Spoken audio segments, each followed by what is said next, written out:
Jamie Varley, the absolute horrid monster, is still inside of Monster Mansion.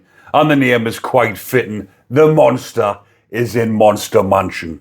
So Jamie Varley, who was serving life without parole, never to be released, rightly so, is residing inside of HMP Wakefield. And I do believe he'll be in that prison for a substantial amount of time, maybe for the rest of his sorry days, because he was supposedly going to be getting a move to Rampton Secure Hospital because he was on a hunger strike.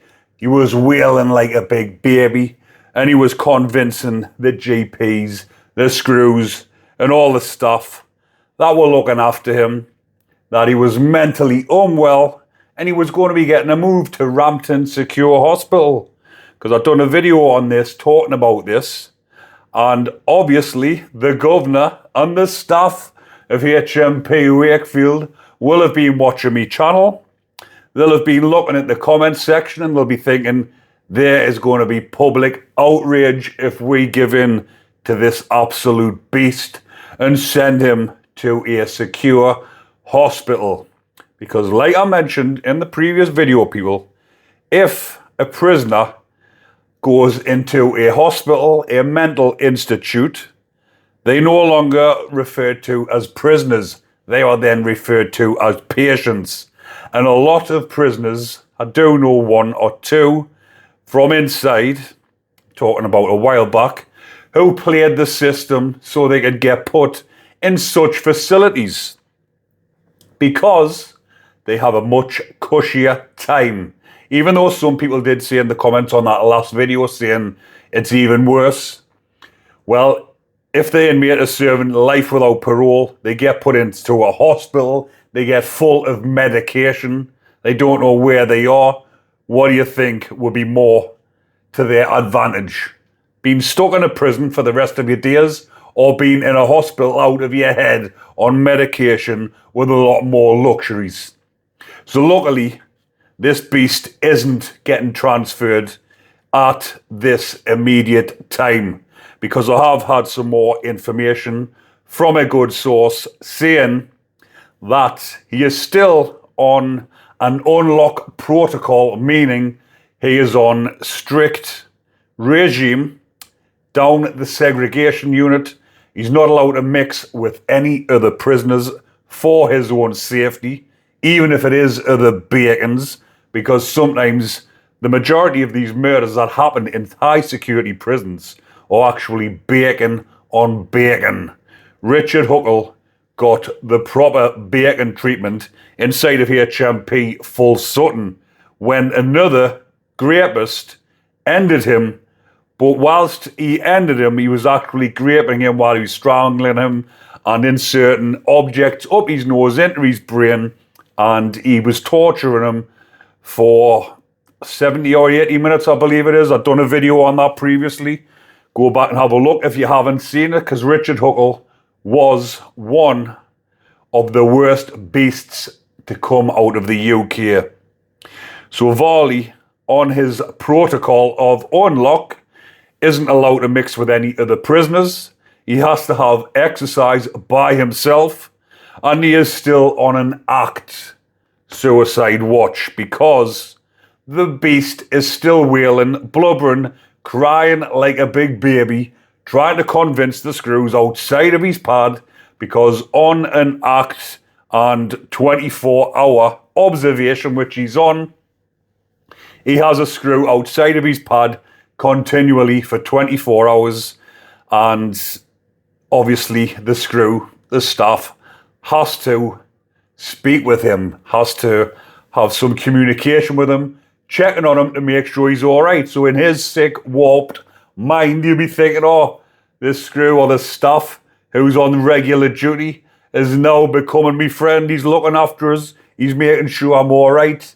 But he's far from the truth, because obviously that's the job. They've got to do that. You can just imagine what they're thinking, but imagine having to fucking sit outside of his pad and speak with him every 15 minutes and make sure that he's still breathing. wouldn't you accidentally doze off one day on a shift and let him commence? But on the other side of it, it's better that they're keeping him under constant watch, because we want him to suffer inside of prison. If he does away with himself, then that's the end of it. Same as if he had a death sentence, which was lethal injection. Let him endure the fucking next 30 years inside of prison. That was a bit of a tongue slip. He won't last 30 years, but if he did, and he was on that sort of protection for the next 30 years, he will suffer for the rest of his days. But he has started eating as well. He's no longer on hunger strike after he's sort of settled himself in and speaking with the staff, who have obviously comforted him and made him feel special, a special SAX case, because that's the way they're treating him. But he'll be convinced them. He's convinced himself in his interviews when he's crying on and saying he was innocent, he didn't do anything wrong, trying to convince the coppers and saying, I will fight you till the day I die. So watch this space, people. He'll be putting in an appeal before long. In the next week or so, it'll be all over the papers. He'll be putting in an appeal against his conviction and sentence.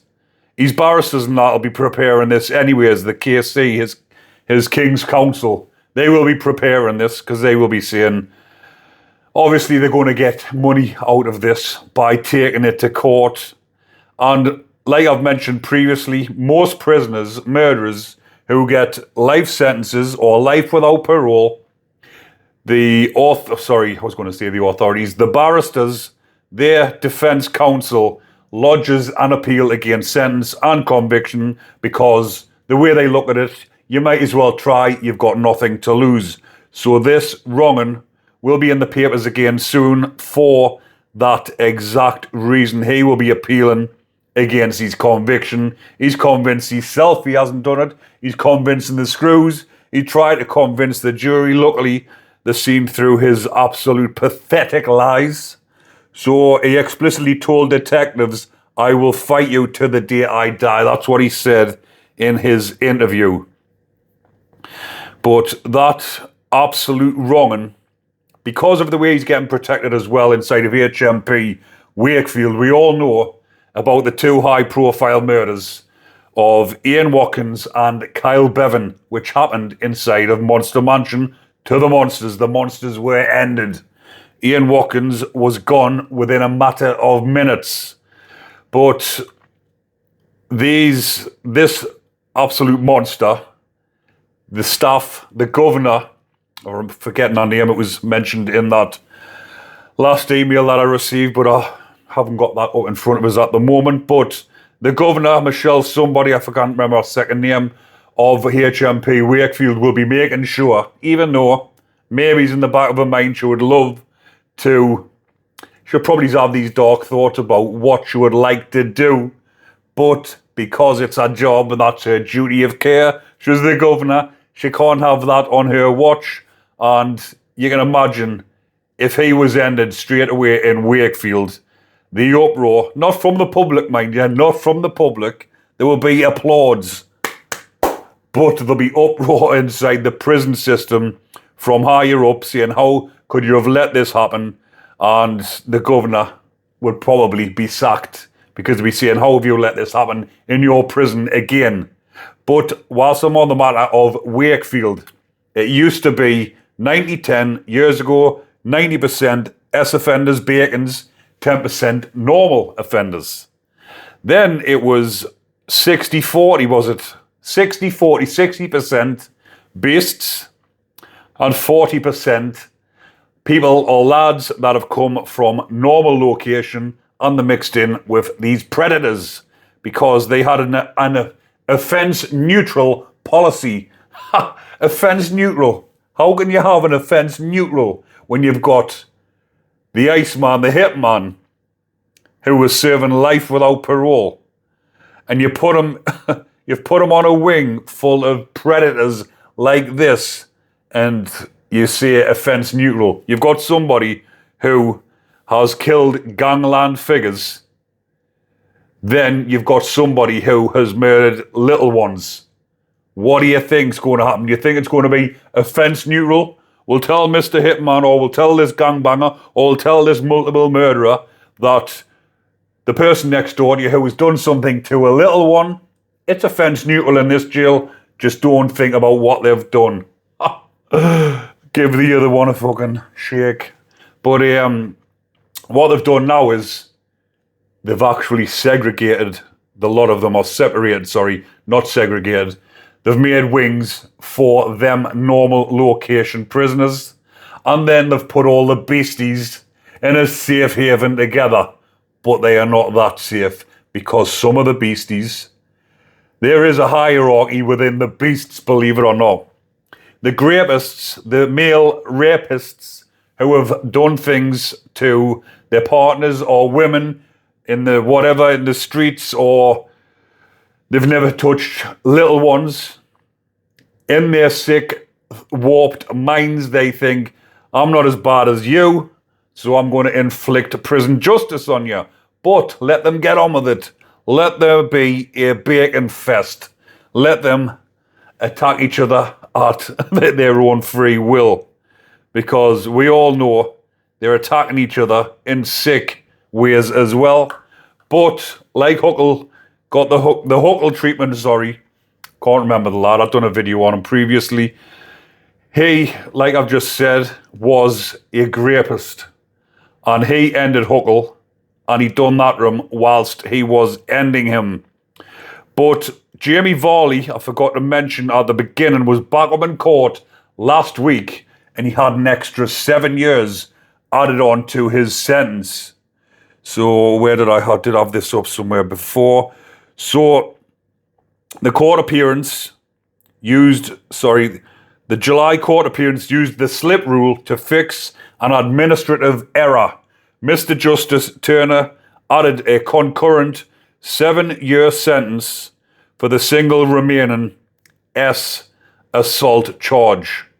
Obviously, it has zero impact on Varley's whole life term, but they had to take him back up because there was a little bit of a misinterpretation when he was getting sentenced, and he didn't actually add that in. So the slip rule fixing the administrative error, and giving him another 7 years on his sentence. But he's already doing life without parole, never to be released. But I did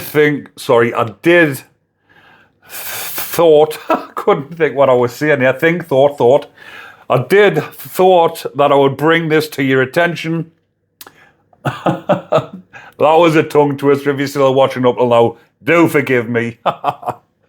But yes, I thought I would bring that to your attention. That's the correct way I was going to say it. I thought I would bring that to your attention because in the previous videos, and people are still messaging saying, can you please keep us updated? Let us know what is going on with the monster Volley. But what I will finish on is the memory of poor Preston Davey. May his little soul rest in peace. That poor little toddler didn't have a very good start in life, was took into foster care, and then adopted by those two absolute monsters and ended in the most despicable way ever. But I'm going to leave that one there for now. People, hopefully you are still enjoying the content. And if you are, remember to comment, like, and subscribe. Enjoy the rest of your day, people. But most importantly, stay safe.